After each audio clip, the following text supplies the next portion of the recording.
For this first exercise of the chapter, we're going to create a person class to demonstrate the different techniques we've learned for creating classes. So we'll start by opening a program called person.py. We begin our definition with the keyword class, followed by the name of the class. Next, we're going to create our constructor.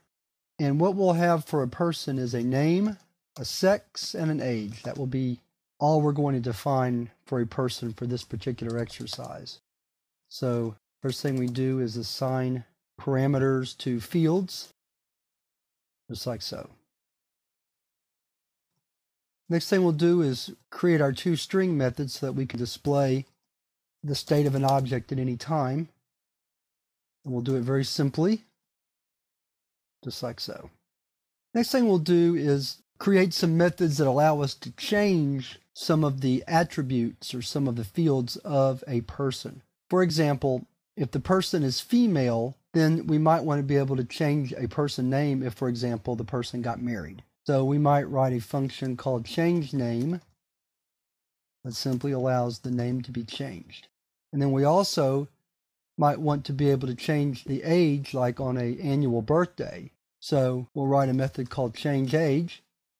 And what we'll do is we'll just assume that an age is going to increase by 1 whenever we change it. It's possible, though not likely, that we could need another method that would change the age by more than an increment of 1. But generally speaking, the only time a person's age changes is on their birthday. So we'll keep it at that. So we'll create a couple of objects here. So person 1 gets the following attributes: Jane Doe, female and 23 years old. Person 2 equals person Bob Smith, male, 55. And we can say print person 1 plus person 1, like so. Now this could be an interesting problem. And what I'm looking at is how the age is probably not going to come across as a string. So what we need to do is go back and use the string function to change that into a string. And the other thing that we need to do is convert person to string when we write it out, like so. There we go. Now let's try another method. And looking at the method, you'll notice that we provided the age as a parameter, and there's really no reason to do that. So let's take that out.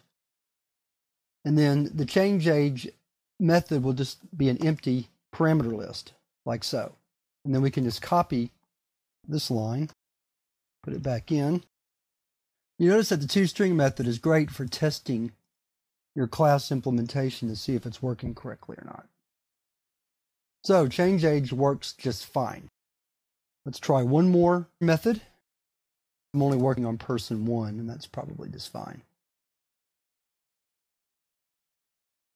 And then we'll use the toString method one more time on person 1. And here we see how person 1 changes as we apply the different methods to the person 1 object. So here's the code again. And really the only tricky part of this code is to remember that the object returned by the toString method has to be converted to string if we're going to use it in a concatenation with another string. If we're going to use it by itself, for example, to print the state of person 2, then we don't need to use the string function.